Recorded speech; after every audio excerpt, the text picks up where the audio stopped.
তোমার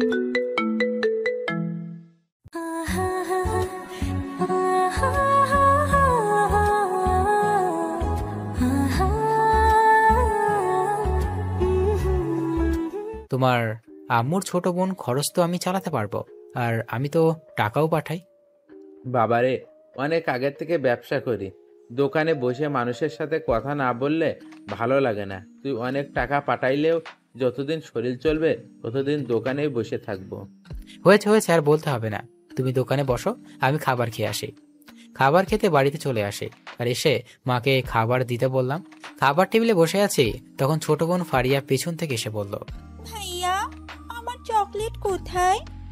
তুই কি এখনো ছোট আছিস নাকি রে? তুই এখন 10ম শ্রেণীতে পড়স, এখনো চকলেট চাস? তুমি আনছো কিনা বলো। আর আমি এখনো বড় হই নাই, তাড়াতাড়ি চকলেট দাও। চকলেট না দিলে আমি কান্না করব। ফারিয়ার সাথে ওইরকম না করে চকলেট দিয়ে দিলেই পারিস। চকলেট ছাড়া তো আসিস না। চকলেট দিয়ে খাওয়া শুরু কর। চকলেট দিয়ে খেতে বসলাম। খাবার খাওয়া শেষ করে আবার দোকানে যাই, আর আব্বুকে বাড়িতে পাঠিয়ে দিই। সারাদিন দোকানদারি করে বিকালে একটু মাঠে যাই বন্ধুদের সাথে দেখা করতে যাওয়ার সময় দেখি সকালে সেই মেয়েটি সাইফাতুল আয়াত, নামটা অনেক সুন্দর, কিন্তু মেয়েটা ভালো না। ওদেরকে এড়িয়ে যাওয়ার চেষ্টা করলাম, কিন্তু ওই যে কথায় আছে, যেখানে গেলে বাঘের ভয় সেখানে গেলেই রাত হয়। আর আমার ক্ষেত্রেও ঠিক এই বিষয়টাই ঘটল। আমি ওদের এড়িয়ে যাওয়ার পরেও ওদের চোখে আমি পড়ে গেলাম, আর ওরা আমাকে ডাকলো। আমি গিয়ে বললাম, আমাকে ডাকলেন কেন? একটি ছেলে বলল, তুই অপুর সাথে তখন বেয়াদবি করছিলি, তখন পা ধরে মাপ চা। চা। এটা বলতে আমি আমার বন্ধুদের কল দিয়েছি। ওরা আসতেছে। পা ধরে মাপ চাইতে হবে কেন? এটা বলার সাথে সাথেই একটা ছেলে গালে থাপ্পড় বসিয়ে বলল, তুই মুখে মুখে কথা বলস কেন? যা বলছি তাই কর। আরে ওকে মারিস না, ছেলেটা দেখোস না কত ভদ্র।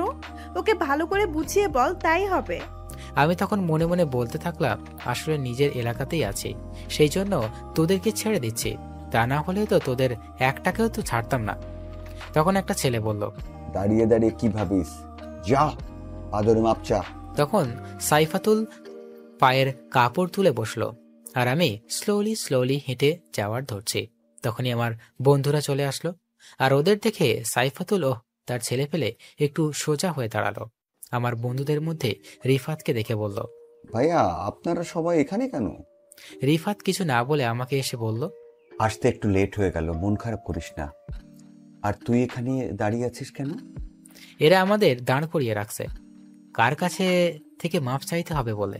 কে বলেছে মাপ চাইতে হবে? তার পাটা বের কর, আমি মাপ চাইতে পাঠাইতেছি। আমরা তো জানতাম না যে উনি আপনাদের বন্ধু, তাই আর কি একটু র্যাগিং করতেছিলাম। তাই বলো?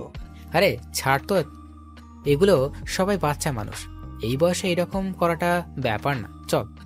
আচ্ছা, তুমি বললে বলে আমি ছেড়ে দিলাম, কিছু বললাম না। এরপর যেন এরকম না শুনি, বুঝতে পারলে? এটা বলে ওদের সাথে চলে গেলাম। মাঠে গিয়ে রিফাতের সাথে আলাপে বসলাম, ওই ট্যাবলেটের ব্যবসার খবর কি, ওর বিরুদ্ধে প্রমাণ বের কর। চেষ্টায় আছি। আমাকে শুধু রিফাতই দেখছে, তারা কেউই দেখে নাই। সব সময় মাস্ক পরে থাকি। আমাদের বাড়িটা হলো কুড়িগ্রামের থেকে অনেকটা গ্রামের সাইডে। কুড়িগ্রামের চারপাশে আমার লোক আছে, এদের ভিতরে আবার একজন করে বড় ভাই আছে। আমাদের এলাকায় রিফাতকে রাখছি, ও ছোট সময়ের বন্ধু। মাগরিবের আজান পর্যন্ত গল্পগুজব করলাম, আর আবার দোকানে গেলাম, আর আব্বুর বাসায় চলে গেল। একটা লোক আসলো, ডিসকভার 150 সিসি গাড়ি নিয়ে এসে বলল, সিগারেট দে। আমি সিগারেট দিলাম, আর লোকটি আবার দোকানে বয়ামের উপর রাখা একটি চাবি রাখলো। চাবিটা রেখে আমাদের দোকানের সামনে বসার জন্য যে বেঞ্চ রাখা হয়েছে ওখানে গিয়ে বসলো। আর বসার পরেই আর একটা লোক এসে ওই লোকটির সাথে বলল, যে লোকটি আসলো ওই লোকটির গাড়িও একেবারে সেম গাড়ি। আমি লক্ষ্য করে দেখলাম পরের লোকটি একটি চাবি দিল আগের লোকটিকে, আর চাবিটি নিয়ে ওই লোকটি, যে লোকটি পরে আসলো, তার গাড়ি নিয়ে চলে গেল। ওই লোকটি চলে যাওয়ার পর পরের লোকটি আমার দোকানে একটা সিগারেট নিল, আর আমার বয়ামের উপর রাখা চাবিটা নিয়ে চলে গেল। আমি এইসব কাণ্ড কারখানা দেখে পুরাই অবাক। আমি দুইজনের কর্মকাণ্ড দেখে বুঝতে পারলাম এরা অবশ্যই 2 নম্বরই কাজ করে। এদের খোঁজ বের করতেই হবে। যেহেতু এরা এই দোকানে এমন ব্যবহার করলো, এর আগে এখানে অনেকবার এসেছে। এরা যেহেতু অনেকবার এসেছে তাই পরে আবার আসবে, তখন এদের খবর বের করব। আমার দোকানের সামনে বসে অনেকে অনেক রকম আলোচনা করছে। এর মধ্যেই একটা মুরব্বি টাইপ লোক এসে বলল, আমি অনেক টেনশনে আছি। আর একটা লোক বলল। কেন ভাই? তখন এই লোকটি বলল, মেয়েটা দিন দিন কিরকম হয়ে যাচ্ছে। আগে কত সুন্দর ছিল, আর এখন দেখলে মনে হয় নেশাখোর। আর এখন বাড়ি থেকে প্রচুর টাকা নেয়। এইসব আর অনেক কিছুই বলতেছে। রাত 12টার মাঝে দোকান বন্ধ করব, একটা চাপ বন্ধ করছি। তখন সাইফাতুল আর 2জন ছেলে আসলো। এসে বলল, এই এই তিনটে বেনসন দে। মুখ দিয়ে মদের গন্ধ বেরোচ্ছে। আমি দিয়ে দিলাম। বেনসনটা নিচে ছেলেগুলো চলে গেল, আর সাইফাতুল শুধু আছে, নেশার মাঝে বলতেছে, ওই হালা, আমাকে বাড়িতে পৌঁছে দে। এইসব বলতেছে আর ঢুলতেছে। আমি বললাম, আমি তো আপনার বাড়ি চিনি না। আমাকে ধর, আমি একাই যেতে পারবো। সত্যি কথা বলতে সাইফাতুলকে প্রথম দিকে মনে ধরে গেছে, তাই চান্সটা আর ছাড়লাম না। ওকে ধরে নিয়ে ওর কথা মতো চলতে থাকলাম। ও একটা অনেক বড় বাড়ির সামনে দাঁড় করালো আর বলল, এই নে চাবি, আর গেটটা খোল। আমি তো বাড়ি দেখেই অবাক, এত বড় বাড়িতে থাকে। বাড়ির গেট খুললাম, খুলে ওকে নিয়ে বাড়ির ভিতরে গেলাম। তখনই দেখি মা কল দিছে, তাই ধরিয়ে কল ধরে বললাম, মা আমি ঠিক আছে, আর আমি বাড়ির কাছাকাছি এসে পড়ছি। এটা বলে কল কেটে দিলাম। আম্মুর সাথে কথা না বললে আম্মু টেনশন থাকবে। বাড়িটা 2 তলা। আমি ভাবলাম বাড়িটা এত বড়, তাহলে মনে হয় বাড়ির ভিতরে অনেক মানুষ থাকবে। কিন্তু আমি যখন ভিতরে প্রবেশ করলাম তখন মনে হলো বাড়িতে কেউ নেই। আমি জিজ্ঞেস করলাম, তোমার বাড়িতে কেউ নেই? আমি একাই থাকি, আর তুই আমাকে প্রশ্ন করছিস কেন? আমাকে রেখে তুই চলে যা, আর আমি মাতাল অবস্থায় আছি বলে উল্টাপাল্টা কিছু করার চেষ্টা করলে ভুল করে ফেলবি। তুই যে অবস্থায় আছিস, তোর সাথে কোনো কিছু করলে তো তুই আমার কিছুই করতে পারবি না, আর তোকে আমার কিছু করার ইচ্ছেটাও নেই। তুই থাক তোর মতো, আমি গেলাম। এটা বলে চলে আসলাম, আর আসার সময় বাইরে থেকে গেটটা আটকিয়ে দিয়ে আসলাম। বাড়িতে আসার পর মা বলল, এত দেরি হলো কেন? আমি তখন মাকে বললাম, এমনই দোকানে মানুষ বসা ছিল তাই দেরি হইল, খেতেও দাও, ক্ষুধা লাগছে। আম্মু খাইতে দিল। খাবার শেষ করে ঘুমালাম। ঘুম থেকে উঠে ফজরের নামাজ পড়লাম, পরে দোকানে রওনা দিলাম। শীতের দিন, কুয়াশা কুয়াশা রাস্তা। শীত পড়েনি, পড়বে পড়বে ভাব। আবহাওয়াটা অনেক সুন্দর লাগছে। দোকানে গিয়ে রিফাতকে কল দিয়ে আসতে বললাম। রিফাত আসলো। আমি ওকে চা বানিয়ে দিলাম আর বাইকের ঘটনাটা বললাম। রিফাত বলল, ঠিক আছে, আমি দেখতেছি খোঁজ নিয়ে। সেদিনের মতো রিফাত চলে গেল। আমি দোকানদারি করতে লাগলাম। 2 দিন কেটে গেল। এই 2 দিন সাইফাতুলের দেখা পাইনি। 3 দিন 3 রাতে ওই সেদিনের লোকগুলো আবার আসলো। আমি ওই লোকটিকে দেখার পর আমি রিফাতকে কল দিয়ে বলে দিই ওদেরকে ফলো করতে। রিফাত ওদের পেছনে লোক লাগিয়ে দেয়। একই প্রক্রিয়া অবলম্বন করে বাইক এক্সচেঞ্জ করে চলে যায়, আর আমি সেদিনের মতো চলে আসি। আব্বুর শরীরটা সুস্থ, তাই সকালে আব্বু দোকানে যাবে, তাই আমি লম্বা একটা ঘুম দিই। সকালে ঘুম থেকে উঠে আমি আর ফারিয়া খাইতে বসছি। তখন ফারিয়া বলল, ভাইয়া, আমাকে স্কুলে দিয়ে আসবি একটু? তুই কি পিচ্ছি নাকি রে, তোকে স্কুলে দিয়ে আসতে হবে? কিছু বখাটে ছেলে আমাকে ডিস্টার্ব করে, বাজে কথা বলে। ফারিয়ার কথা শুনে রাগ উঠে যায়, কিন্তু রাগ কন্ট্রোল করে বলি, ঠিক আছে আমি যাবো তোর সাথে।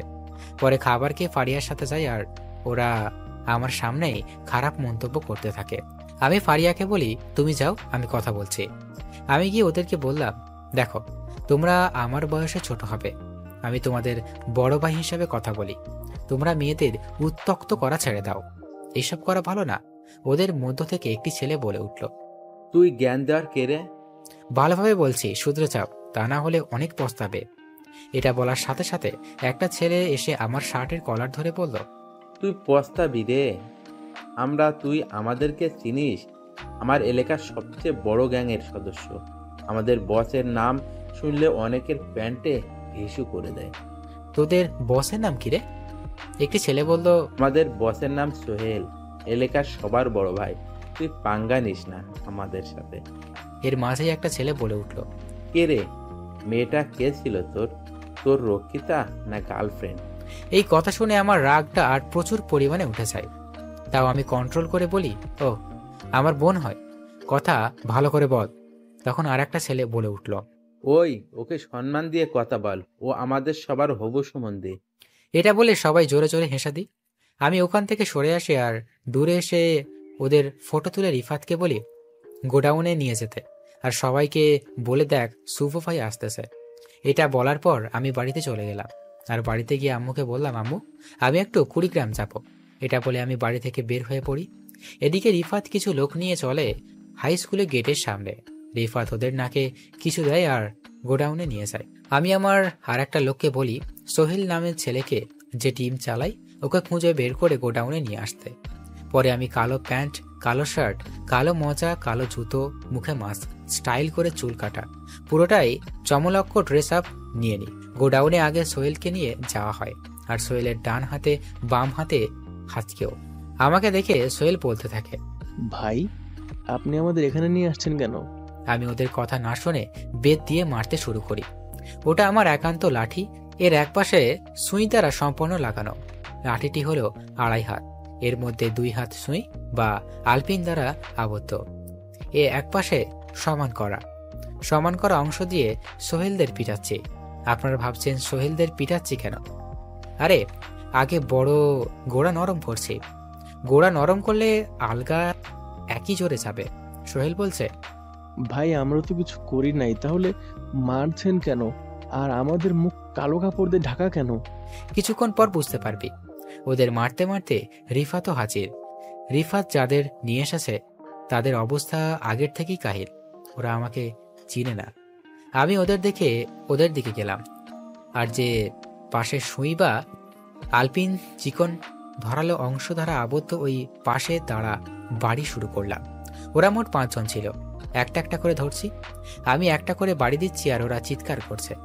যাকে বাড়ি দিচ্ছি তার মুখে কাপড় দেওয়া, তাই শুধু চোখ দিয়ে পানি পড়ছে, কিন্তু কোনো রকম জোরে শব্দ হচ্ছে না।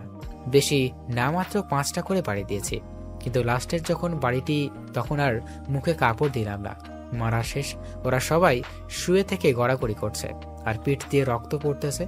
ওরা সবাই বলে উঠল, তুই আমাদের চিনিস না, সোহেল ভাই জানতে পারলে তোদের ছাড়বে না। আমি বললাম, ও আচ্ছা, তোদের এত মারলাম তাও শিক্ষা হয়নি, সোহেল আমাকে ছাড়বে না। কথাটা বললাম আর সোহেল আর সোহেলের 2 জন সঙ্গী এসে মুখ থেকে কাপড়টা সরিয়ে দিলাম। আর সোহেলদেরকে ওই ছেলেগুলো বলল, ভাই আপনার এই অবস্থা কেন? শালারা কি কাম করছোস জানি না, কিন্তু আমার নাম বললি কেন? তোদের একটাকেও ছাড়বো না আমি। আমাকে আরো মার খাওয়াবি? উনি আমাদের ভাই, আর ওর সামনে আমার নাম শুনে ভয় দেখাস? আমরা তো জানি না। আচ্ছা শুভ ভাই, ওদের মারলেন কেন? ওরা মেয়েদেরকে বাজে বাজে কথা বলে, তাদের রাস্তাঘাটে উত্ত্যক্ত করে, আর ওইগুলো আমার পছন্দ না, আর এটা ঠিক না। তারপরেও এরা ওই রকম করেছে। এটা বলে আর একটা বাড়ি মারলাম ওদের সবাইকে। রিফাত সবাইকে খবর দিয়ে দিছে যে শুভ ভাই আসবে, তাই সবাই দেখা করার জন্য চলে আসছে। আমি রিফাতকে বললাম, রিফাত লবণ নিয়ে আসো আর ওদের পিঠের উপর লাগাও। এদিকে সোহেল ওদের বলতেছে, যা পা ধর, তা না হলে লবণ দিলে বুঝবি ঠেলা। কিন্তু ওরা সোহেলের ইশারা বুঝলো না। অবশেষে আর একটা পিঠের উপর লবণ দেয়া হলো, আর ছেলেগুলো মুরগি জবাই করার মতো যেরকম লাফ মানে ওই রকম করা শুরু করলো। 2 মিনিট রাখলাম, এরপর বললাম ওদের লবণ ধুয়ে দাও। এটা শুনে একটু চিল্লাচিল্লি কমলো। ওদের লবণ ধোয়ার জন্য যে গরম পানি ঢালা হবে এটা হয়তো জানা ছিল না ওদের। গরম পানি দেওয়ার সাথে সাথে আর চিৎকারের পরিমাণটা আরো বেড়ে গেল। অবশেষে কষ্ট সহ্য করতে না পেরে সব জ্ঞানহারা হয়ে পড়ল। আমি সোহেলকে বললাম, যা এবার এদের চিকিৎসা কর, আর এদেরকে বলে দিও ভালো করে। আবার যদি আমি জানতে পারি তোমার লোক মেয়েদের সাথে খারাপ আচরণ করে তাহলে ওদের জায়গায় তুমি থাকবে। ঠিক আছে ভাই। এটা বলে সোহেল চলে গেল। আর যাওয়ার সময় আমি কিছু টাকা দিলাম চিকিৎসা বাবদ। ওদের মারার কারণে মনেই নেই যে আর লোক আছে। পুরো গোডাউন বোঝাই মানুষ, সব এলাকার লোক আছে। আমার জন্য একটা চেয়ার আছে, আমি ওখানে বসলাম আর আমার পাশে রিফাত বসলো। আমি চেয়ারে বসে সবাইকে দেখছি। দেখে এদের মধ্যে সাইফাতুলও আছে, অনেক সেজে গুজে এসেছে, আর 4-5 জন মেয়ে আছে। কিন্তু সাইফাতুলকে সুন্দর বেশি লাগতেছে।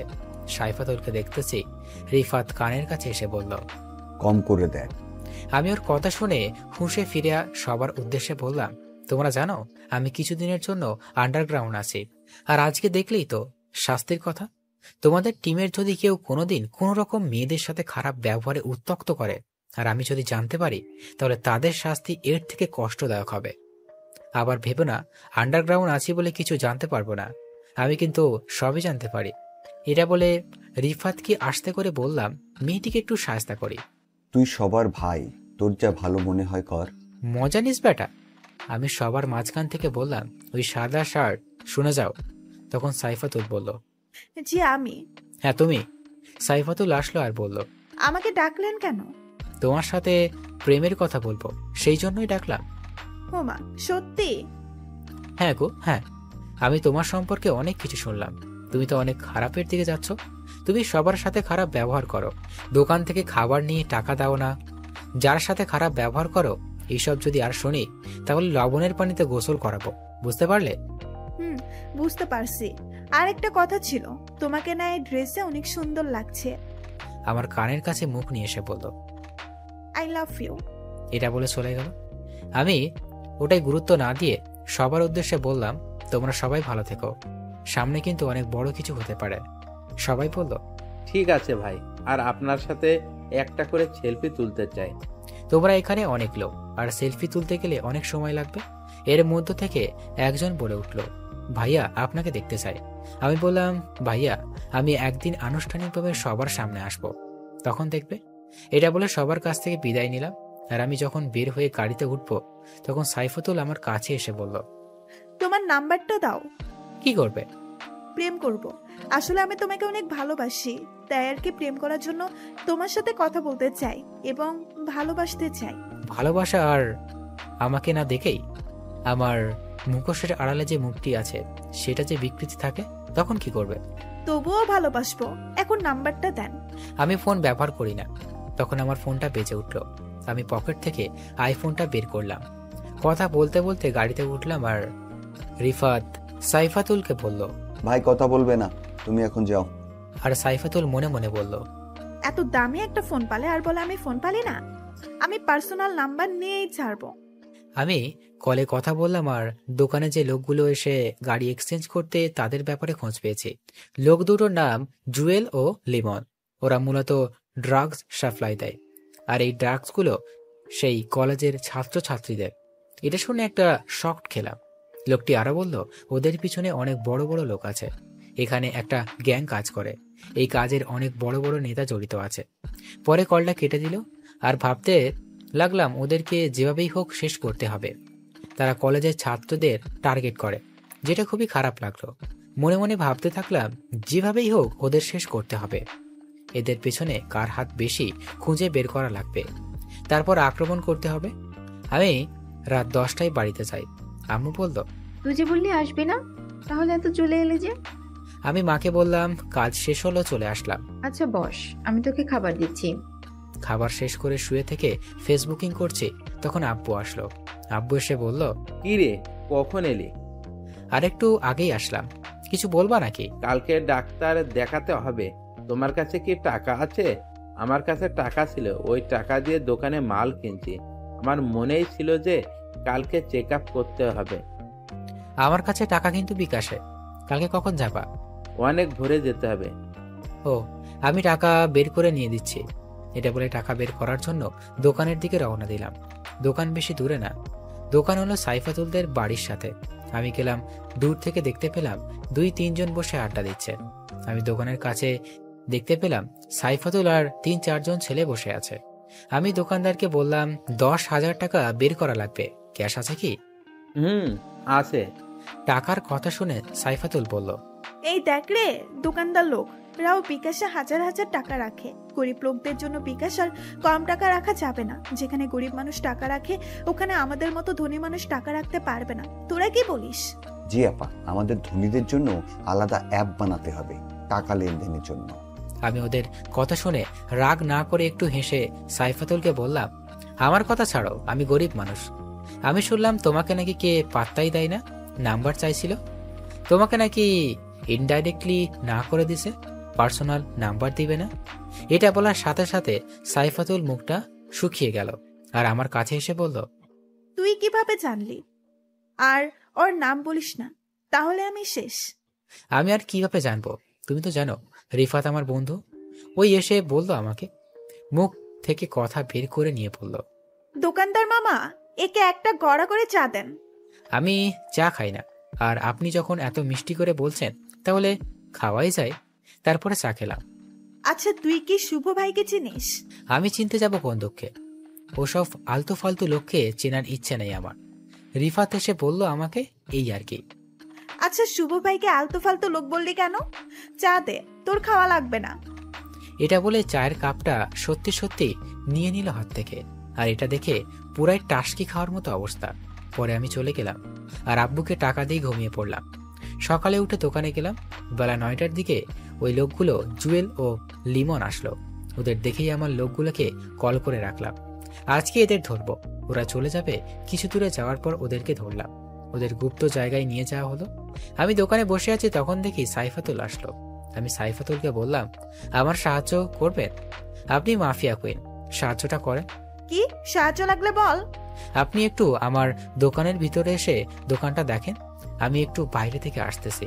সাইফাতুল ভাব নিয়ে বলল, ঠিক আছে, যা। আমিও চলে এলাম দোকান থেকে।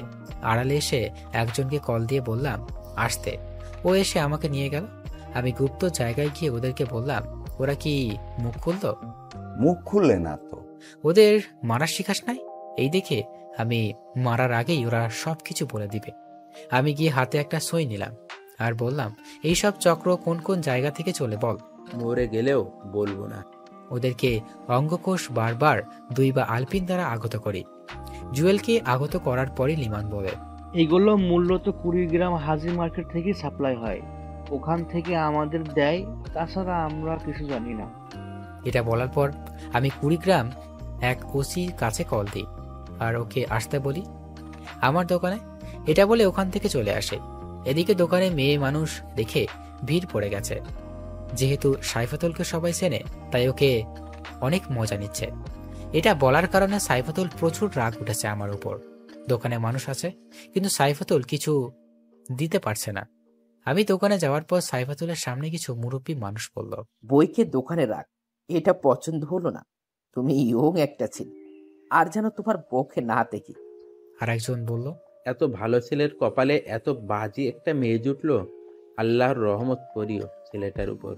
এইসব কথা শুনে সাইফাতুল সবার সামনে একটা কিছু বলল না, কিন্তু সাইফাতুলের চাহনি থেকে বুঝলাম ও আমাকে একলা পেলে আস্ত খেয়ে ফেলবে। সাইফাতুল চলে গেল। কিছুক্ষণ পর ওসি এসে হাজির। আমি ওখানে চা দিয়ে সব ঘটনা বললাম আর ওদের নিয়ে যেতে বললাম, আর বললাম ওগুলো যেন মিডিয়া জানতে না পারে। মিডিয়া প্রচার করলে সবাই সাবধান হয়ে যাবে। 2 জনকে গোপনভাবে নিয়ে যান। সে বলল, ঠিক আছে, তাই হবে। এটা বলে চলে গেল। আমি দোকানে এসে এদিকে মনোযোগ দিলাম। সারাদিন দোকানদারি করলাম আর ভেবে বের করলাম এদের চক্রান্তের সবাইকে ধরতে হবে। আমাকে কুড়িগ্রামে যেতে হবে। বাবাকে আজকে বলা লাগবে। রাতে দোকান বন্ধ করে বাড়ির দিকে আসবো। দোকান বন্ধ করে বাড়ির দিকে রওনা দিচ্ছি। আসতেছি তখন কে যেন ধাক্কা দিয়ে ফেলে দিল। আমি উঠতে যাব তখনই আর একজন এসে আমার ধাক্কা মারল। আমি বলতে লাগলাম, কে তোমরা আর আমার সাথে এই রকম করছো কেন? তোমরা কিছু ভালো করছো না, এতে তোমাদের পস্তাতে হবে বলে দিলাম। এর মধ্যে থেকে একজন বলে উঠল, তুই আমাদের চিনে কি করবি? আবার আরেকজন বলল। তখনই অন্ধকারের ভিতর আক্রমণ করলো। আমি সরে গেলাম, যার কারণে আমার কিছুই হলো না। আমাকে তারা 4 দিক দিয়ে আক্রমণ করলো। আমি চেষ্টা করছি ওদেরকে তামিল নায়কদের মতো মারতে, সবাইকে মেরে উঠিয়ে দিব। তাই নায়ক সাজতে গিয়ে মার খেলাম। তারা উড়াধুরা মারল। আমার শরীরের কিছু অংশ ফেটে গেছে। আমার প্রায় জ্ঞান হারানোর মতো অবস্থা। আমার মুখ দিয়ে রক্ত পড়তেছে, নাকটা ফেটে গেছে, রক্ত পড়তেছে। তখন কে যেন এসে বলল, তখন আমাকে দোকানদার বানিয়ে মজা নিয়েছিলি, এখন বোস মজা কেমন। এটা বলে একটা লাথি মারলো পিঠের উপর, আর একটা লোক এসে মাথায় একটা বাড়ি মারলো। এরপর আর আমার কিছু মনে নেই। পরে যখন জ্ঞান ফিরল তখন আমি হাসপাতালে নিজেকে আবিষ্কার করলাম। দেখি মা, বোন আছে। আমি চোখ ঘোরানোর পর আমি শরীরে নাড়ানোর চেষ্টা করলাম, কিন্তু পারলাম না। আস্তে আস্তে আম্মুকে ডাক দিলাম। আম্মুর চোখ দিয়ে পানি পড়তেছে। আমার ডাক শুনে আম্মু একটু শান্তি পেল। আমি কতদিন থেকে আছি এখানে? বেশি না, 15 দিনের মতো হলো। আমার সুস্থ হলে কতদিন লাগবে? বেশি না, আর 1 মাসের মতো লাগবে। আমাকে এখানে কে নিয়ে এসেছে? অনেক রাত হয়েছে, তুই বাড়ি ফিরিসনি, তাই তোর ফোনে কল দিলাম। তুই কলও ধরলি না। পরে তোর বাবাকে পাঠায় দোকানের দিকে, আর তোর বাবা যখন যায় তখন রাস্তায় তোকে দেখতে পায়। তখন দেখি রিফাত দরজা দিয়ে ঢুকলো। তোর জন্য অনেক টেনশনে ছিলাম। আচ্ছা, তোর অবস্থা কে এরকম করেছে? কে? তুই যদি বুঝে থাকিস তাহলে বল, তারপর দেখ আমি কি করি। আম্মু বাড়ি থেকে রান্না করে নিয়ে আসে। তোমার হাতের খাবার খাই না অনেক দিন হলো। আম্মু আর ফারিয়া চলে গেল। আমি তখন রিফাতকে বসতে বললাম। নিয়েছিল রে, আমি ওকে ভালো করে চিনি। কে সে? আরে ওই দিন যে মেয়েটা আমাকে প্রপোজ করলো, ওই মেয়েটা। ওই যে ওই সাইফাতুল? তুই জেনেও বসে আছিস? আর তোকে এমন করে মার খাওয়ালো কেন? সবকিছু খুলে বললাম। তখন রিফাত বলল, তাহলে একটু সাহায্যটা করি। আমি বললাম, আরে বাদ দে ওসব, ছোট ঝামেলা জড়ানো যাবে না। সামনে অনেক বড় ঝামেলাতে পড়তে হবে, অনেক বড় কাজ আছে। আমাকে তো অনেক দিন শুয়ে থাকতে হবে, তাই তোকে একটা কাজ দিই, তুই কাজটা কর। আর কাজটা করার সময় অনেক সাবধান থাকতে হবে, তা না হলে কিন্তু ঝামেলায় পড়ে যাবি। কি কাজ? অনেক কঠিন কাজ হলে করব না, তুই কর ভাই। আরে ভাই, কোনোদিন এইসব কাজ করে না, তোকেই করতে হবে, তোর উপর আমার ভরসা আছে। আচ্ছা বল, কি কাজ? তুই বাড়িতে যাবি এবং তোর মা বাবাকে বলবি 15 দিনের জন্য তুই ঘুরতে যাবি, আর 15 দিনের জন্য কাপড় এবং যা কিছু লাগে সব গুছিয়ে নিবি। এরপর সরাসরি সিএনজি নিয়ে কুড়িগ্রামে চলে যাবি। ওখানে আমার লোক থাকবে, আমার লোক তোকে একটা বাড়ি নিয়ে যাবে, আর ওখানে যাওয়ার পর আমার লোক তোকে সবকিছু ঠিকঠাক করে দিবে। কাজটা কি সেটা তো বল। তোকে 15 দিন এক এলাকায় ভিন্ন জায়গায় ভিন্ন ভিন্ন দোকানে বসে থাকতে হবে, এক এক দিন এক এক জায়গায়। আর ওখানের কথা, ওখানকার চালচলন সবকিছু রেকর্ড করতে থাকবি। একটা পাখি উড়ে গেলেও ওটা নোটিস করা লাগবে। তুই যদি কাজটি করতে পারিস আর আমি যদি ওদেরকে ধরে একটা মদক মুক্ত করতে পারি, তাহলে তোকে আমি আমার দায়িত্ব দিয়ে দিব। আর এইসব ভালো লাগে না রে? এটা শুনে রিফাত খুশি হলো। রিফাত চলে গেল। কিছুক্ষণ পর মা এসে বলো, আমি খাবার খাইলাম। 15 দিন পর আমাকে বাড়িতে নিয়ে যাওয়া হলো। এখন আমি সুস্থ হই নাই। এদিকে সব খবর কালেক্ট করা শেষ। এই মাদকদের ব্যবসার পিছনে কুড়িগ্রামের সবচেয়ে বড় ব্যবসায়ী রহিম সাহেব আছে, আর এগুলো সাপ্লাই ভুরুঙ্গামারি থানা থেকে জোবায়ের সাহেব, উনিও একজন ব্যবসায়ী। এইসব খবর পেলাম। এখন আমি তাদের মাঝে গেলে আক্রমণ করা হবে। প্রথমে ধরা হবে ভ্রুঙ্গমারির জোবায়ের সাহেবকে। আমার শরীর প্রায় সুস্থ। আমি আম্মুকে বললাম, আম্মু আমি কুড়িগ্রাম চলে যাচ্ছি, আর আমার আসতে দেরি হবে। এর মধ্যে যদি বাবা অসুস্থ হয় তাহলে আমাকে কল করবা, আমি আমার বন্ধুদের পাঠিয়ে দিব, কুড়িগ্রাম চলে যাবা। আচ্ছা বাবা। আর আমরা চেয়েছিলাম তোর জন্য মেয়ে দেখতে, তোর জন্য পাত্র ঠিক করতে। আচ্ছা, দেখতে থাকো, তোমাদের পছন্দ আমারই পছন্দ। কিন্তু আম্মু, ছোট থেকে তুমি আমার বাবা আমাকে বড় করেছো, তোমরা আমাকে ভালো জিনিস এনে দিয়েছো। তোমরা যেটা পছন্দ করেছো ওইটাই আমি নিচ্ছি। আর আমার থেকে আমার পছন্দ কি কি রকম হবে এটা ভালো জানো। আমার আর সময় নেই, আমি ফ্রেশ হতে বের হব। তুমি খাবার রেডি করো। ফ্রেশ হয়ে খাবার খেয়ে বের হলাম। তখনই ফারিয়া এসে বলল, ভাইয়া আসবে কবে? আমি বললাম দেরি হবে। আর ওকে 100 টাকা দিলাম। আর আম্মুর কাছ থেকে বিদায় নেওয়ার সময় আম্মুকে দিলাম 1000। আম্মু নিতে চাইলো না, তবুও দিলাম। সিএনজি নিলাম। আমি ওঠার সাথে সাথে দেখি সাইফাতুল উঠল। আমি দেখেও না দেখার ভান করলাম। কুড়িগ্রাম আমি যাব এটা প্রচার হয়ে গেছে, তাই আমার সব ছেলে পেলে আমাদের একটা নির্দিষ্ট হলো রুম আছে, ওইখানে এসেছে। আমি মনে মনে আইডিয়া করলাম সাইফাতুলও মনে হয় ওইখানেই যাইতেছে। আমাকে দেখে সাইফাতুল বলল, কিরে দোকানদার, তুই তাহলে এখনো বেঁচে আছিস? তোকে মেরে ফেলতে চেয়েছিলাম, কিন্তু কিভাবে ছেড়ে দিলাম। তোকে মারার পরিকল্পনা করেছিলাম ওই দিন, যেদিন তোর জন্য রিফাত ভাই আমাকে বকে, সেই দিনই। কিন্তু পরে যা করলি তার জন্য রাগ আর বেশি উঠেছিল, তাই আর কি হালকা পাতলা কিছু দিলাম। আর আমার চোখের দিকে চোখ তুলেও তাকাবি না। আর আমি এখন যেখানে যাচ্ছি ওইখানে আমার অনেক ছেলে যারা আমাকে কুইন বলে ডাকে, কারণ আমি যে শুভর হবু বউ, বলতে পারিস গার্লফ্রেন্ড। কি রে, তুই কি মার খাওয়ার পর বোবা হয়ে গেলি নাকি? আমি এত কথা বলছি আর তুই কিছুই বলছিস না। আমি তোমাকে একটা কথা বলি, তুমি শিক্ষিত মেয়ে, আমি সংক্ষিপ্তভাবে বললে বুঝতে পারবে। একটা প্রবাদ আছে, খালি কলসি বাজে বেশি, তুমি হলে সেই কলসির মতো। আর দ্বিতীয় কথা, এইরকম ছেলেদের মতো চললে তোমাকে কেউ পছন্দ করবে না। এইসব বলার পর সাইফাতুল আমার দিকে রাগের দৃষ্টিতে তাকালো। কিছু বলবে, তখনই গন্তব্যস্থানের সিএনজি থেমে আর আমি চলে যাই। এদিকে সাইফাতুল আমার দিকে রাগীর দৃষ্টিতে তাকিয়ে থাকে। আমি তাড়াতাড়ি আমার বাসায় যাই। ওখানে রিফাত আগে থেকেই আছে। আমি পৌঁছানোর পর আমি রেডি হয়ে চলে যাই হলরুমে। গিয়ে দেখি সবাই বসে আছে। আমি লক্ষ্য করলাম সাইফাতুলও আছে। আমি সবাইকে উদ্দেশ্য করে বলতে থাকলাম, আমি কিছুদিনের জন্য ভ্রুঙ্গামারি যাব, ওইখানে আমার কাজ আছে। আর আমি যতদিন ছিলাম না তবুও সবার খবর জেনেছি। তোমরা এতদিন ভালো ছিলে, এরপরেও যেন ভালো থাকো। তবে আমাদের মেয়ের থেকে ছেলেরা অনেক সুন্দর, আর গ্রুপের মেয়ে আছে 60 জন। এদের মধ্যে একটা মেয়ের ব্যাপারে আমি শুনেছি যে কিনা অনেক খারাপ একটি মেয়ে, যে কিনা বিনা কারণে একটি ছেলেকে মেরেছে। তোমরা কি এমন করেছো আমি জানি, তুমি নিজের ইচ্ছায় বেরিয়ে আসো। আমি নাম ধরে ডাকলে কিন্তু শাস্তির পরিমাণ বেড়ে যাবে বলে দিলাম। তখনই দেখি সাইফাতুল আস্তে আস্তে বেরিয়ে আসছে। মাথা নিচু করে আসলো আমার সামনে। আমি সাইফাতুলকে বললাম, তুমি হয়তো আমাকে চিনো না, আমি সব খবর রাখি। তুমি বলো নাকি আমার হবু বয়ফ্রেন্ড, সরি তুমি বলো তোমার হবু গার্লফ্রেন্ড। না মানে আমি এটা বলার সাথে সাথে আমি ঠাস করে একটা চড় মেরে বললাম, তোমার সাহস তো কম না, তুমি আমার সম্পর্কে উল্টাপাল্টা কথা বলো। আসলে হয়েছে কি, আমি মেয়েদের গায়ে হাত তুলি না। এটা বলে আর একটা বসিয়ে দিলাম। সুন্দর চেহারা থাপ্পড় তো জোরেই মেরেছি, 5টা আঙুল দেখা যাচ্ছে আর লাল টকটকে হয়ে গেছে। সাইফাতুলের চোখে পানি।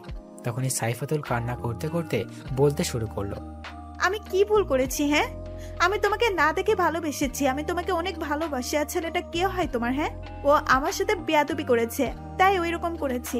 আর আমাকে মেরে ফেললো, মরার আগ পর্যন্ত বললো আমি তোমার হবু বউ। আমাকে ইমোশনালি কথা বলে লাভ নেই। এটা বলে কানের কাছে মুখ নিয়ে বললাম, তুমি যদি আমাকে সত্যিই ভালোবাসো তাহলে আমার দর থেকে নাম কেটে দিবে আর সরাসরি বাড়িতে গিয়ে সুন্দর করে থাকবে, কোনো ছেলের সাথে মিশবে না আর কারোর সাথে খারাপ ব্যবহার করবে না। আর এখন থেকে শাড়ি পরবে আর সব রকমের রান্না শিখবে। যদি করতে পারো তাহলে আমি তোমাকে বিয়ে করব। ঠিক আছে। এটা বলে চলে গেল। আর আমি বললাম, আমি আজকে ভ্রুঙ্গামারি চাইতেছি, দোয়া করো যেন কাজটা সম্পূর্ণ করতে পারি। পরে সবাই চলে গেল। আমি বাড়িতে গিয়ে ফ্রেশ হয়ে বাজারে আসছি। তখনই আবার সাইফাতুলের সাথে দেখা। আমাকে দেখে সাইফাতুল এসে বলল, শালা, তোর জন্য আমি থাপ্পড় খেয়েছি, আজকে শেষ সব ফাজলামি, তাই তোকে উচিত শিক্ষা দিব।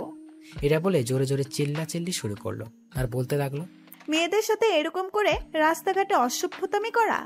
2 জন লোক এলো। তখন একটা কনস্টেবল এলো আর আমাকে এসে বলল, মেয়েদের টিস করিস, চল থানায় চল, তোকে মজা দেখাচ্ছি। স্যার আমি ওই রকম কিছু করিনি, বিশ্বাস করেন। চল। এক প্রকার ধাক্কা ধাক্কাই নিয়ে গেল, সাথে সাইফাতুল কেউ নিয়ে গেল।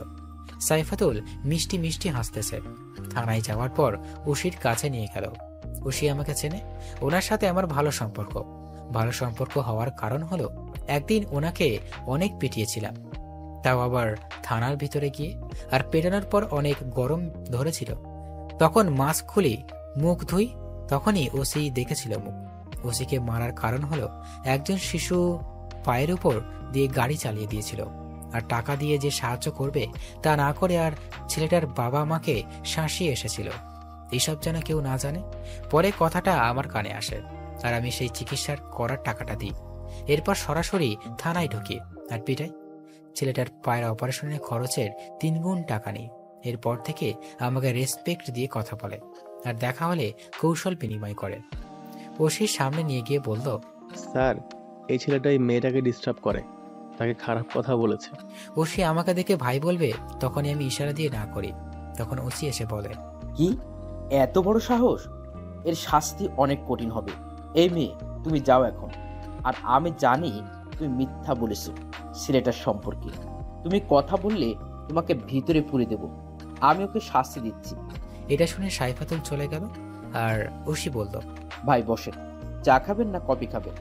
আচ্ছা 1 কাপ কফি নিয়ে আসো, কফি খাই আর আলাপ করি। দাড়ি থেকে কি দেখতেছো? যাও ভাইয়ের জন্য কফি নিয়ে এসো। কনস্টেবলটা গেল, কিন্তু মুখে বিরক্তিকর ছাপ, আর বলতে বলতে গেল, শালা মেয়েদের সাথে খারাপ ব্যবহার করেছে, ওকে ধোলাই দিবে তা থুয়ে জামাই আদর করতেছে।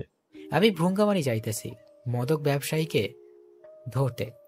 হদ এখানে পুলিশের ঝামেলা হলে তোমাকে কল দিব, ডিআইজি কে নিয়ে চলে যাবে, ওখানে জ্ঞানজাম হতে পারে। তখনই কফি নিয়ে আসলো। আমি হাতে নিলাম, ওসি দাঁড়িয়ে আছে। আমি বললাম, বসো। তখন ওসি বসলো। না, আমি দাঁড়িয়ে ঠিক আছে। আপনার সামনে বসে থাকা কেমন যেন দেখা যায়। ঠিক আছে, তাহলে কল দিয়ে চলো, যাও, যাতে তোমারই লাভ হবে। শিক্ষিত লোক, বুঝতে পারছো। তাহলে আমি চলি, আজকের পর দেখা হবে ভ্রঙ্গামারিতে। পরে চলে আসলাম ওখান থেকে। চলে আসার পর কনস্টেবল ওসিকে বলতেছে, স্যার ওকে ওরকম করলেন কেন? মেয়েদের টিচ করেছে। ওই, আপনি পিটাবেন না তারে? তুমি নতুন তো, যাকে নিয়ে এসেছিলে, ও যদি বলে আমি নারী চাই, তাহলে ওর বাসার সামনে লাইন ধরে যাবে। ওর সাথে একটু কথা বলার জন্য অনেক মেয়ে অপেক্ষা করে। ওই ছেলে কিভাবে এই মেয়েকে টিচ করবে বলো? ছেলেটাকে? তুমি তো শুভ ভাই এর নাম শুনেছো। স্যার, শুনেছি। সে তো অনেক ভালো, ভালোদের জন্য, আর খারাপ মানুষ খারাপদের জন্য। ওনার সাথে বলে বড় বড় লোকের উঠা বসাও আছে। শুভ ভাইকে বলে কেউ দেখে নাই। ছেলেটা কি শুভর লোক নাকি? আরে গাধা, ওই হলো শুভ ভাই। তুই আগুন নিয়ে খেলতে চাইছিলি রে। আপনি ওকে দেখলেন কি করে? একদিন এই থানার ভিতরে এসে আমাকে পিটাতে পিটাতে ঘেমে গিয়েছিল। তখন আমার সামনে মুখোশ খুলে মুখ ধুয়েছিল, আর ওভাবে দেখি। আপনাকে মারলো, কেউ কিছু বললো না? কে কি বলবে? এমপিও তো শুভ এর সাপোর্টের জন্য হয়েছে। আমার উপরে সবাই ছিল। এমপি ছিল, পিউন অফিসার ছিল, ডিআইজি ছিল, আর যে অফিসার আছে বড় বড় সবাই ছিল। সবার সামনে পিটিয়েছে।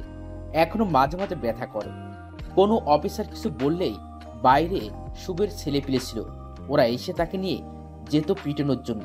পুরো থানার এরিয়াতে তার ভরপুর ছিল, আর আমাকে ওদের মাঝখানে নিয়ে ধোলাই করে।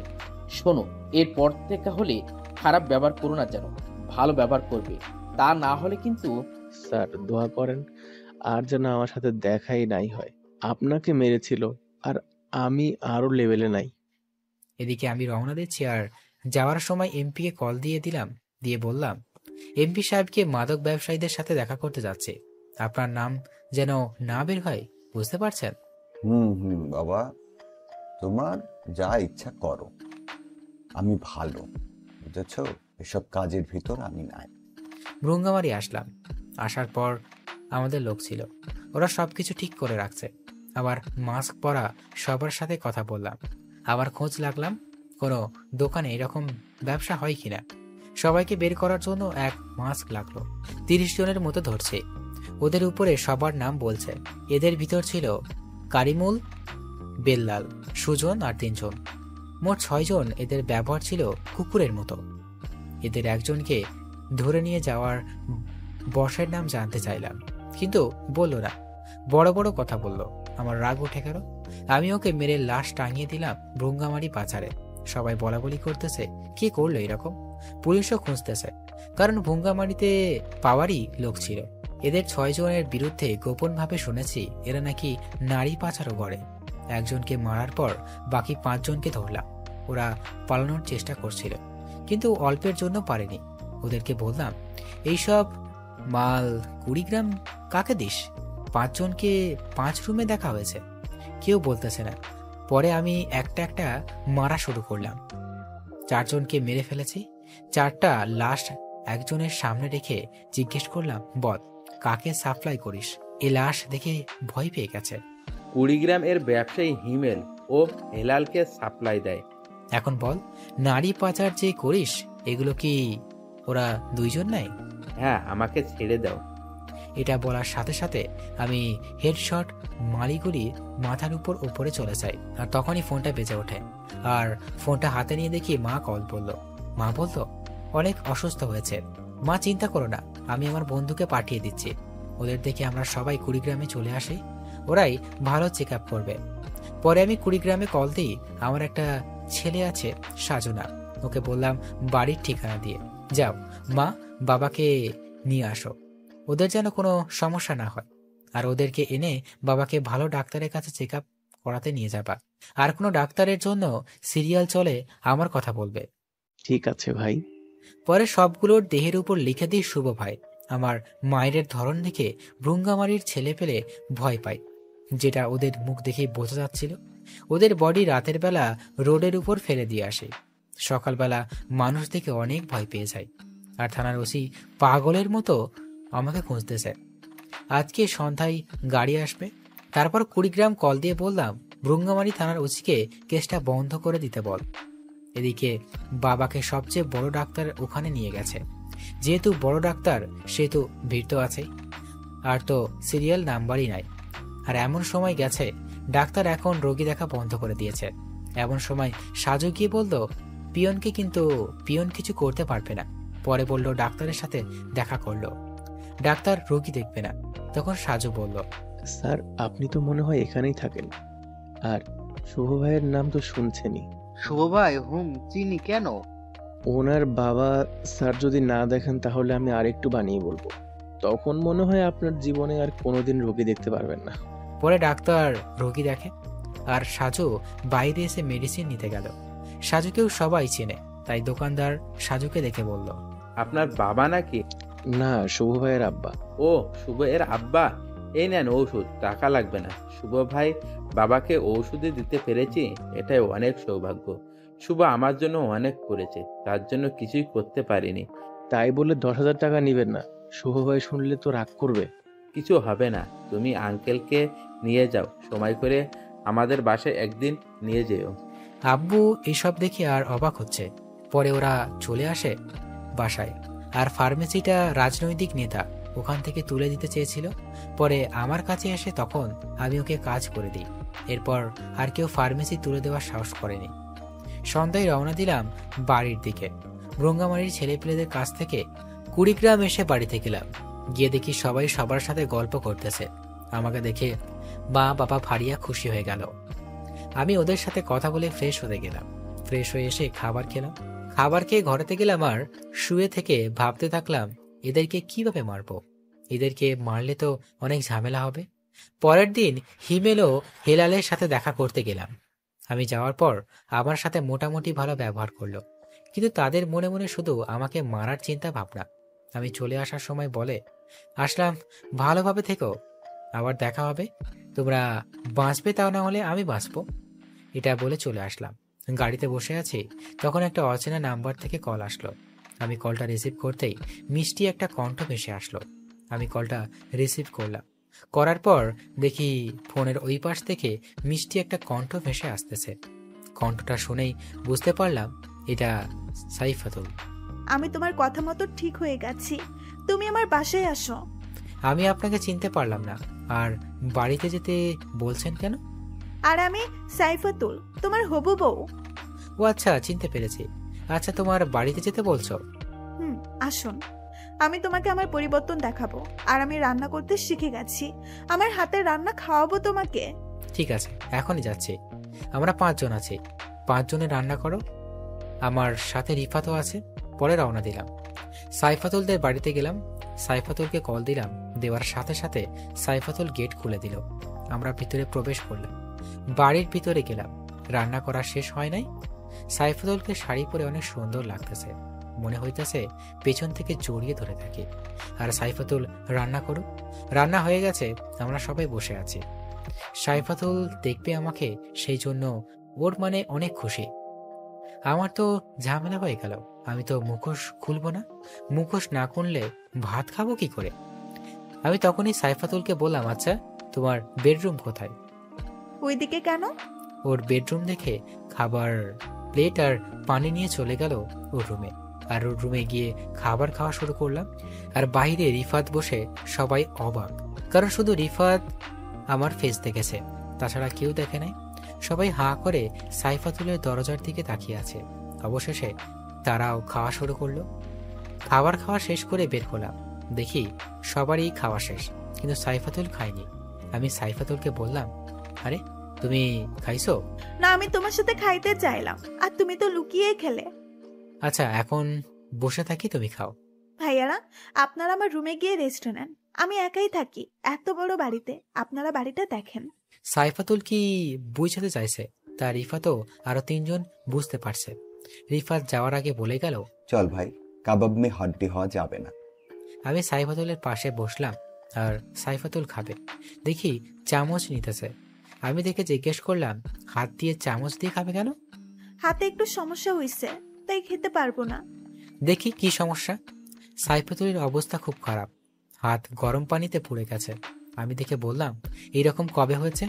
আজকে হয়েছে, তুমি যখন বললে আসবে তখন তাড়াহুড়া করে রান্না করতে গিয়ে এরকম হয়েছে, তাই চামচ দিয়ে খেতে হবে।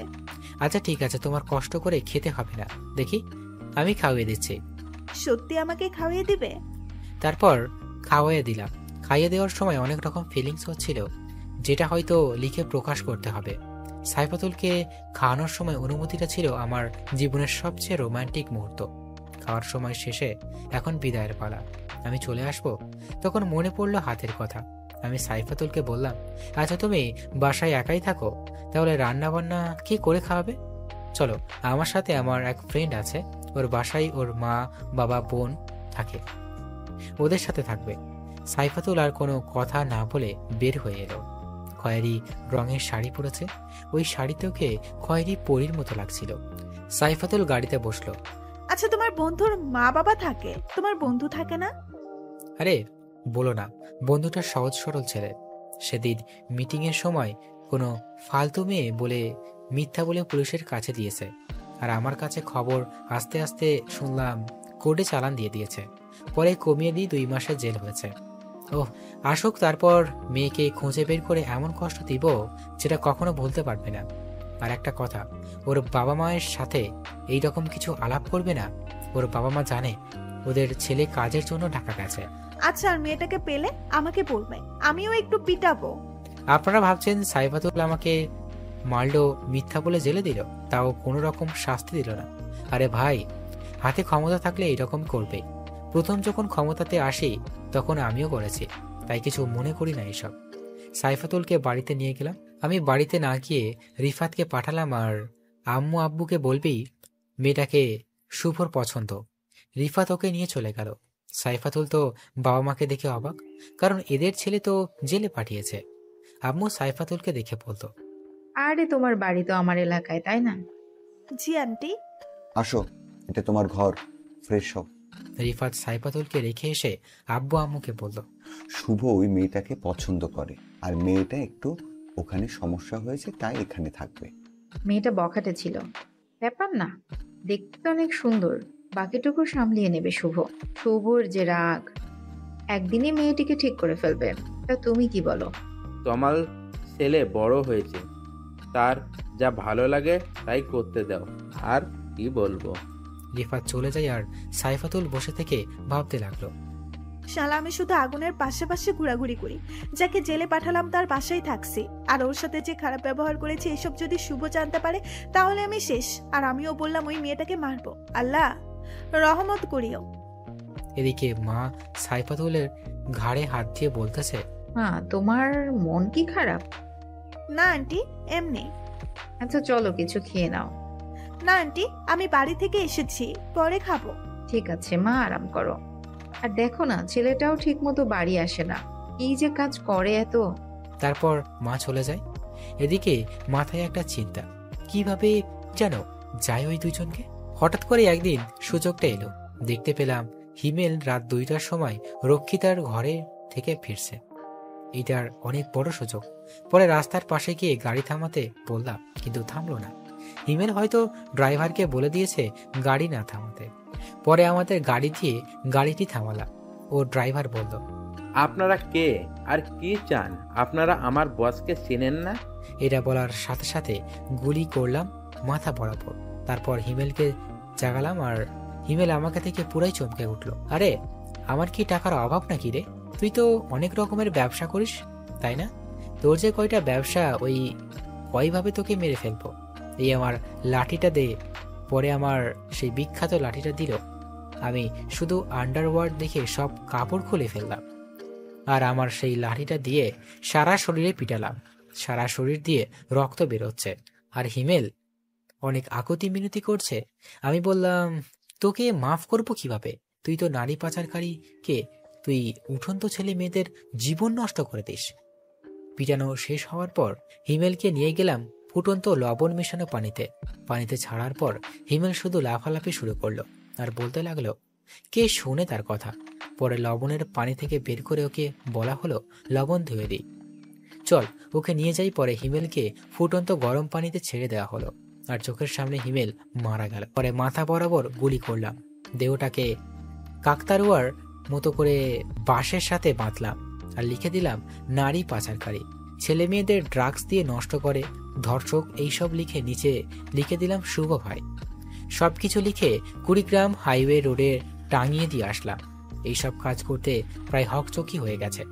সকালবেলা তাজা খবর, বিশিষ্ট ব্যবসায়ী হিমেল সাহেবকে মেরে ফেলেছে। পুলিশ এসেছে। পুলিশ এসে লাশ নামিয়ে ফের তার পরিবারকে ফোন দিয়েছে। থানায় নতুন ওসি এসেছে। সে একেবারে নতুন, চ্যাংড়া লোক, আমার বয়সী বা একটু বড় হবে, তার রক্ত গরম। সে আমার লোকজনকে ধরে নিয়ে যাচ্ছে। এদিকে হেলাল সাহেবের ঘুম হারাম হয়ে গেছে। তিনি অনেক প্রোটেকশন নিয়ে রেখেছে, আর আমাকে মারার জন্য লোক সেট করা হয়েছে, তাও আবার দিল্লি থেকে শার্প শুটার। বাংলাদেশের ভিতরে খুঁজছে, কিন্তু কারো সাহস হয়নি আমাকে মারার সুপারি নিবে। ওসি সাহেব থানায় নিয়ে আমার লোকেদেরকে অনেক নির্যাতন করতেছে, আমি কোথায় থাকি এটা জানার জন্য। মায়ের আঘাত সহ্য করতে না পেরে অবশেষে বলে দিই। পরে ওসি সাহেব এসে আমার আড্ডাতে, আর আমি দেখে তাকে বলতে থাকি, ওয়েলকাম অফিসার, আমি অনেক দিন ধরে তোমার পথ চেয়ে বসে আছি, তা চা খাবেন না কফি? ওসি এসে আমার কলার ধরে বলল, আমি এখানে চা খেতে আসিনি, তোকে নিয়ে যেতে এসেছি। তোকে তো এমনভাবে মারবো যে তুই তোর নামও মনে রাখতে পারবি না। চল থানায় চল। কুল ডাউন, এত অস্থির হচ্ছে কেন? আমি যাইতেছি, কলারটা ছেড়ে দাও। কিন্তু ওসি কলারটা না ছেড়ে আমাকে কলার ধরে নিয়ে যাইতে লাগলো। আর যখন ঘর থেকে বের হওয়ার পর থেকে দেখি কুড়িগ্রাম সিটির গরিব ভিখারি মধ্যবিত্ত সবাই দাঁড়িয়ে আছে, আমাকে নিয়ে যেতে দিবে না। এত লোক দেখে ওসি আমার কলার ছেড়ে দিল। আমি উপরে হাত তুলে বললাম, আপনারা শান্ত হন, আমি একটু ঘুরতে যাচ্ছি, আমাকে আটকানোর ক্ষমতা কারো নেই, আপনারা যে যার মতো ঘরে চলে যান। পরে সবাই সাইড দিল, আমাকে থানায় নিয়ে যাওয়া হলো। আমি থানায় যাওয়ার আগেই আমার লোক থানায় পৌঁছে গেছে, আমার লোকেরা দাঁড়িয়ে আছে। আমি ওদের দিকে হাত তুললাম, ওরা বুঝতে পারলো কিছুই হবে না। আমাকে থানার ভিতরে নিয়ে যেখানে পিটানো হবে সেই রুমে নিয়ে গেল। আমাকে পিটাবে সেই জন্য শরীরের কাপড় খোলা হলো, শুধুমাত্র আন্ডারওয়ার্ডটা রেখে মুখের মাস্ক যখন হাত দিবে, তখন এমপি সাহেব, ডিআইজি, মন্ত্রী সাহেব, যত বড় অফিসার আছে ওরা সবাই এসে পড়েছে। এমপি এসে থানার ওসিকে একটা থাপ্পড় মারলো আর বলল, তুমি কাকে থানায় নিয়ে এসেছো জানো? আর কাপড় খুলে কি করছো? শুভ ভাই, কাপড়গুলো পরে ফেলো। আবার বলা শুরু করলো, তুমি যাকে নিয়ে এসেছো সে যদি একটা ইশারা দেয় থানার জায়গা চেঞ্জ হয়ে যাবে। যদি চাই থানা এই জায়গা থেকে ওই জায়গায় নিয়ে যেতে পারবে, তোমাকে তো খুঁজেই পাওয়া যাবে না। এক থানায় কয়জন লোক আছে, তোমরা তোমাদের তো আটকানো ব্যাপার না। আর ওকে ধরেছো, ও তো আর ভালো মানুষকে মারেনি। শুভ, বাবার জন্য এক কাপ চা নিয়ে আসো। তুমি চিন্তা করো না, ও হয়তো তোমাকে চিনতে পারেনি। এর মধ্যে একটা ছেলে ঢুকে বলতেছে, ভাই তুমি শুধু বলো, এখনই বোম মেরে উড়িয়ে দিই থানার, তোমাকে নিয়ে যাই। আমি কথা বলছি, আমার কথা শুনে বাইরে গিয়ে বল আমি ঠিক আছি, সবাইকে যেতে বল। জ্ঞানজাম ভালো লাগতেছে না, প্রচুর মাথা ব্যথা করতেছে। ঠিক আছে ভাই, সবাইকে বলছি। তোমার মাথাটা টিপে দিতে কইব? না লাগবে না, আমি রাতে ঘুমাইনি, হিমেলকে মেরেছি তো, আমাকে ঘুমাতে হবে, তাই চলে যাব। তাহলে ওসিকে চাকরি থেকে বাদ দিয়া দিব? না, চাইলে তো তখনই মেরে ফেলতে পারতাম, এখন ইশারা দিয়ে মেরে দিয়ে যাবে, টের পাবে না। কিন্তু আমি বিনা দোষে কাউকে মারি না। আর ওসি মানে হয় হেলালের কাছ থেকে টাকা খেয়েছে। শুনে ভাই ভালো করে বোঝাচ্ছি, ভালো হয়ে যাও, প্রথমবার তো তাই ছেড়ে দিচ্ছি, দ্বিতীয়বার এমন করো না যাতে তোমার জন্য তোমার বাবা মার চোখের পানি ফেলতে হবে। আপনারা একটু বোঝান তাকে, তা না হলে শুধু সবকিছু চেঞ্জ করে ফেলবো। এটা বলে চলে আসলাম। আর আসার সময় একটা ফটো কনস্টেবলকে দিয়ে আসলাম। ফটোটা ছিল ওসিডি, আর তারা অনেক বকলো। আর ওসি তো বোকার মতো সবকিছু চেয়ে চেয়ে দেখতেছিল, কি বলবে বলার তো কিছুই নেই। বাইরে আমার গাড়িতে উঠলাম, লোক ছিল, উঠে এসে পড়লাম। ওসিকে কনস্টেবলকে বলল, আমি যে হেলাল এর কাছে টাকা খাইছি, এটি জানলো কেমনি? সে তো সব খবরই জানে। আর আপনাকে ছেড়ে দিল কি জন্য জানেন স্যার? কিসের জন্য? আপনি নতুন বিয়ে করেছেন, আপনার নতুন বউকে বিধবা বানাতে চাইনি। আপনি যখন থানায় এসেছেন তখনই খবর নেওয়া শেষ। বাড়ি কই, বাড়িতে কে কে আছে আর জানতে পারেন, কারণ তার লোক সারা বাংলাদেশে ছড়িয়ে পড়েছে। আপনি পুরাই আগুনের ভিতর হাত দিয়েছিলেন। উনি কি ভালো মানুষ? ভালো না হলে তো গরিব মানুষের সাপোর্ট পেত না। আর এই নেন আপনার ফটো। ওসি ফটো হাতে নিয়ে ফটোর পেছনে সব ডিটেলস লেখা আর লাল কালি দিয়ে ওয়ার্নিং। গাড়ি নিয়ে বাসার কাছাকাছি এসে পড়েছে। তখনই গাড়ি থেকে নামবো, পাশ থেকে একটু শুনতে পেলাম, এই বাচ্চারা চলো ঘরে তাড়াতাড়ি। বাচ্চারাও মনে হয় ভয় পেয়ে চলে গেল। আমি গাড়ি থেকে এক পা নামিয়ে দিয়ে রেখেছি, কিন্তু নামছি না। আমার কেন জানি সন্দেহ হচ্ছে। আমাকে রিফাত বলল, নামুস না কেন? চুপ। তখনই দেখতে পেলাম এই পাশে একটা মার্কেট, এর নাম হলো হাজি মার্কেট। পরে এদের মালিককে কল করলাম। আমার কল পেয়ে বললো, ভাই আপনি কল দিচ্ছেন কেন? কোনো সমস্যা? না, তোমার মার্কেটে কি দরজার সামনে ক্যামেরা লাগানো আছে? জি ভাই। ক্যামেরাটা সরাসরি পশ্চিম দিকে নিয়ে বল, আর যতটুকু উঠে উঠুক ততটুকু উপরে উঠতে বল, আর যা দেখা যাবে সবকিছু আমাকে বল। ওকে ভাই। ভাই উপরের দিকে শুধু স্ল্যাপার দেখাচ্ছে। ঠিক আছে। পরে কলটা কেটে দিলাম। কেটে দিয়ে কল দিলাম আমার লোককে, বললাম, ওই বিল্ডিং এর ছাদে দেখো লোক আছে, তাড়াতাড়ি ওখানে যাও, ওরা আমাকে মারার চেষ্টা করতেছে। তারপর ওরা চলে গেল। আমি এক পা উপরে তুলে আবার নিচে নামিয়ে দিই। এদিকে আমার লোক চলে গেছে দেখে দুটি লোক স্নাইপার নিয়ে 1 2 3 4 গুনছে। আমি বের হয়ে হেডশট মারবো, এদের গোনা দেখে আমার লোক গোনা শুরু করলো। এতে শব্দ বেশি হলো আর লোক দুইজন টেরও পেল না। তারা পুরাই অবাক। আমি গাড়ি থেকে মিষ্টি একটা হাসি দিয়ে নামলাম, আর ওদেরকে নিয়ে যাওয়া হলো আমার মারার রুমে। ওদেরকে বলা হলো কে পাঠিয়েছে। বলল হেলাল সাহেব।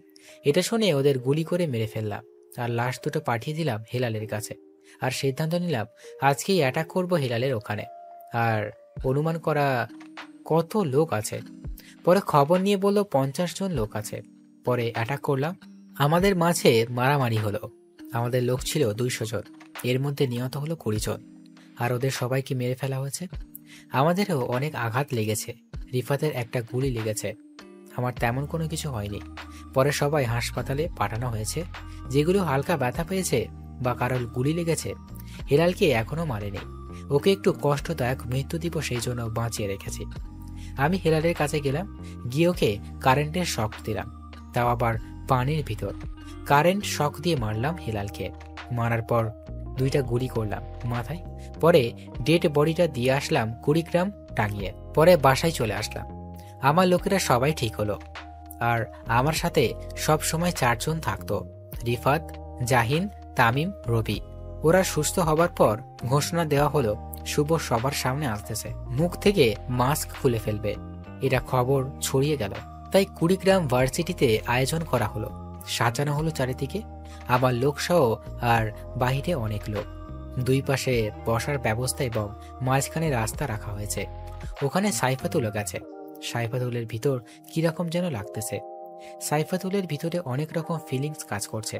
স্টেজে 2-1টা ভিডিও ক্যামেরা আছে, যেন সবাই দেখতে পারে। আমার খবর নিউজ পেপারে ছাড়া হচ্ছিল। সবাই অধীর আগ্রহ নিয়ে বসে আছে আমাকে দেখবে বলে। সাইফাতুলকে ভালো জায়গা দেওয়া হয়েছে। অবশেষে আমি গাড়ি থেকে গেট পৌঁছে গেলাম। আমার 2 পাশে আমার বন্ধু এবং সামনে পিছনে পুলিশ। আমি স্টেজে উঠলাম, উঠে বলা শুরু করলাম, আসসালামু আলাইকুম, আশা করি আপনারা ভালো আছেন। আপনারা আমাকে অনেকেই দেখতে চেয়েছেন, কিন্তু সুযোগ হয়ে ওঠেনি। আরেকটি কথা, আমি আর এখানে থাকবো না। আমি নতুন কাউকে দিব আমার এক দায়িত্ব। আমি কিন্তু অনেক খারাপ মানুষ, আমি অনেক খুন করেছি। আপনারা কি আমাকে ভালোবেসে দেখতে এসেছেন, না খুনি করি দেখতে এসেছেন? ভালোবাসি বলে দেখতে এসেছি। আপনি সব সময় ভালো করেছেন, কোনোদিন গরিব মানুষের এবং ক্ষতিগ্রস্ত মানুষকে সাহায্য না করে ফিরিয়ে দেননি। এরই মধ্যে একটা ছেলে বলে উঠল, ভাই মাস্ক খুলে ফেলেন, তোর সহ্য হচ্ছে না। ছোট ভাই খুলেই তো ফেলবে। আচ্ছা তাহলে খুলেই ফেললাম। প্রথমে আমার কালো প্যান্ট খুললাম, আর শার্টটা। নিচে সুন্দর করে পোশাক পরে এসেছে। এখন মাস্ক খোলার পালা। মাস্কটি তুলি আবার একটু নিচে নামাই, অবশেষে খুলেই ফেললাম। আমাকে দেখে সবারই রিয়াকশন হা হয়ে গেছে। আমাকে দেখে সাইফাতুল তো আরো অবাক। সাইফাতুল ভাবতেছে যাকে দোকানদার বলে ডাকতাম সেই হলো মাফিয়া কি, আর আমি মাফিয়ার সামনে মাফিয়া কুইন বলে ডাকতাম।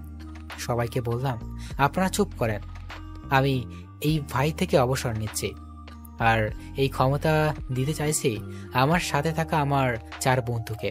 আপনাদের সমস্যা হলে আমার এই 4 বন্ধুকে বলবে, এরা না পারলে আমাকে বলবে, আমি সব ঠিক করে দিব, সবকিছু পরে এসে পড়তেছি।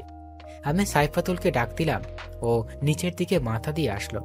অনেকগুলো মেয়ে ছিল ওখানে।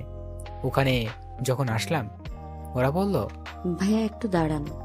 আমি দাঁড়ানোর আর মেয়েগুলো সেলফি তুললো। একটা মেয়ে বলল, আমি তো পুরাই ক্রাশ খাইছি। আমি সাইফাতুলের দিকে তাকিয়ে বলল, না আমার মতো খুনিকে প্রেম করবে? এটা বলার পর সাইফাতুল মুখের উপর দিকে তাকালো আর ওই মেয়েটি কাছে এসে বলল, আমি আছি তো, চলেন বিয়ে করে ফেলি। এটা বলে আমার একেবারে শরীরের সাথে শরীর লাগিয়ে পিক তুলতে যাবে, তখনই সাইফাতুল মেয়েটিকে জোরে ধাক্কা মারে আর বলে, গার্লফ্রেন্ড নাই কিন্তু বউ আছে, ফালতু মেয়ে। মেয়েটি পড়ে গেল।